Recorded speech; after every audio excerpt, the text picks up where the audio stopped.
दो देश एक दूसरे के कितने अच्छे दोस्त हैं, इसके लिए उसके व्यापार पर भी एक नज़र डालना जरूरी है। तो आज ऐसे में हम बात करेंगे भारत और रूस के बीच के व्यापार और दोस्ती की। भारत और रूस के बीच 2023 में व्यापार लगभग डबल होकर $65 बिलियन के पार निकल गया। मतलब दोनों देश धड़ल्ले से एक दूसरे के साथ व्यापार कर रहे हैं। लेकिन ये तब हो रहा है जब रूस पर हजारों प्रतिबंध पश्चिमी देशों ने लगाए हैं। लेकिन पश्चिमी देशों के प्रतिबंध के बावजूद अब इस बात को लेकर खुलासा हुआ है कि साल 2024 में भी उसी रफ्तार से दोनों देशों के बीच व्यापार हो रहा है। और यह हालिया रिपोर्ट आई है रूस के सबसे बड़े बैंक स्बेर बैंक के हवाले से।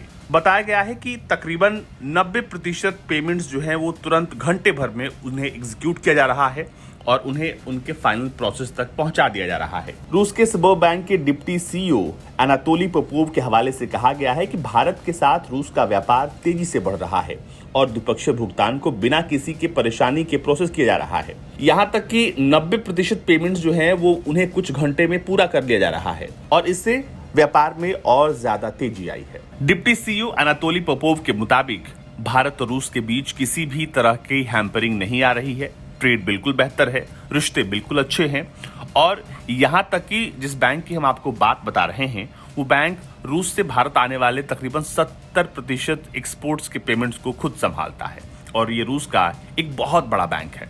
पोपोव कहते हैं कि साल 2022 में रूस के लिए भारत एक बेहतर बाजार, साथ ही साथ एक बेहतर मार्केट भी है। न सिर्फ सामान रूस से भारत आ रहा है बल्कि भारत से भी रूस जाने वाले सामान की संख्या बढ़ गई है। अब उसकी क्वांटिटी बढ़ गई क्योंकि बीच में खबर आई थी कि अब सरप्लस रुपए होने की वजह से भारत और रूस के बीच व्यापार बाधित हो सकता है। लेकिन अब इसके लिए भी एक अल्टरनेट ऑप्शन निकाल लिया गया है। पोपोव बताते हैं कि हाल के दिनों में वो रुपए में रूसी क्लाइंट्स के लिए खाते खोलते हैं। न केवल खाते खोलते हैं बल्कि अब ट्रांजैक्शन बहुत तेजी से बढ़ रहा है।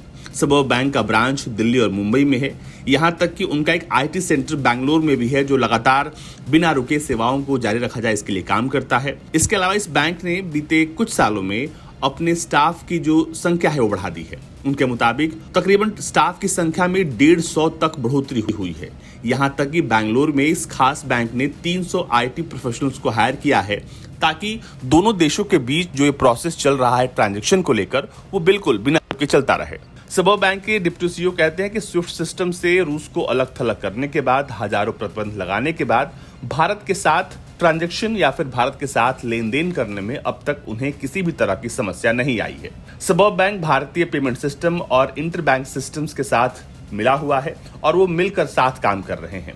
हालांकि भारत भी स्बेर बैंक के साथ फुली कोऑपरेट कर रहा है और उनका मानना है कि दुनिया की 5वीं तेजी से बढ़ रही इकोनॉमी बहुत जल्द दुनिया की सबसे बड़ी इकोनॉमी भी बन सकती है। स्बेर बैंक के डिप्टी सीईओ कहते हैं कि तकरीबन 90% जो ट्रांजैक्शंस भारत और रूस के बीच में हो रहे हैं यानी रूबल और रुपए में हो रहे हैं उन्हें महज कुछ घंटों में पूरा कर लिया जा रहा है। पोपोव कहते हैं कि शुरुआत में ये प्रॉब्लम आई थी कि कैसे सरप्लस रुपए को हैंडल किया जाए, लेकिन अब बायलैटरल ट्रेड इस लेवल पर बढ़ गया है कि अब ये प्रॉब्लम भी पूरी तरीके से लगभग खत्म हो गई है। हालांकि उनका अभी भी ये मानना है कि भारत जो सामान रूस को एक्सपोर्ट करता है अभी भी उसमें बढ़ोतरी करने की बहुत जरूरत है। लेकिन फिलहाल जो सरप्लस वाला प्रॉब्लम था उसे सॉल्व कर लिया गया है। भारत दुनिया की 5वीं सबसे बड़ी इकोनॉमी है और रशियन इंपोर्टर्स को जो कुछ भी चाहिए वो इस बाजार में उपलब्ध है। उनका मानना है कि भारत सेल्फ सफिशिएंट है, एक बहुत बड़ी इकोनॉमी है और अपनी जरूरतों को आसानी से पूरा कर सकता है। यहाँ तक कि न सिर्फ वो सामान खरीद सकता है बल्कि दूसरे बाजारों को सामान बेच सकता है। दूसरे बाजारों के लिए और देशों के लिए भारत के पास हर वो सामान है और वो इसे एक्सपोर्ट कर सकता है। स्बेर बैंक के सीईओ ने भारतीय रेगुलेटर्स और भारत का धन्यवाद किया क्योंकि वोस्टर अकाउंट की मदद से न केवल अब लेन देन आसान हो गया है बल्कि हजारों प्रतिबंधों के बावजूद भारत और रूस के बीच व्यापार तेजी से बढ़ रहा है।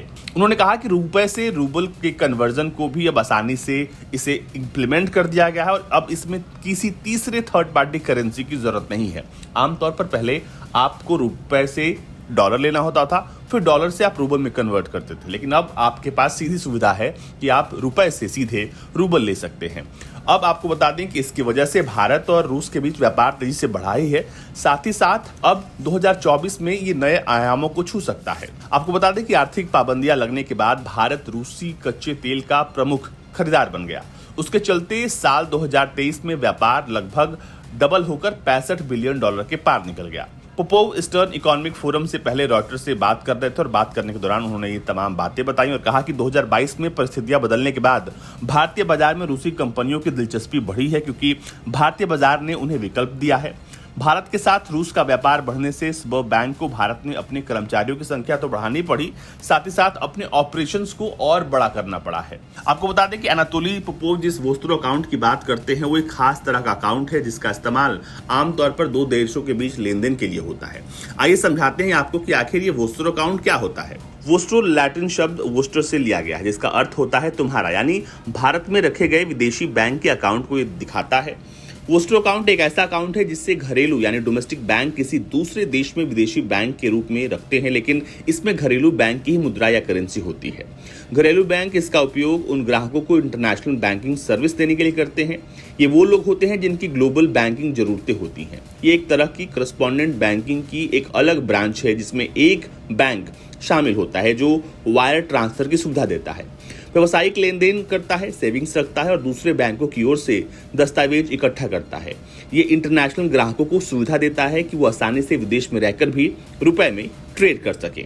यानी ये अकाउंट फिलहाल बहुत जरूरी है और इस अकाउंट को लेकर भी अच्छी खबर ये है कि इस अकाउंट की मदद से दोनों देश खूब व्यापार कर रहे हैं।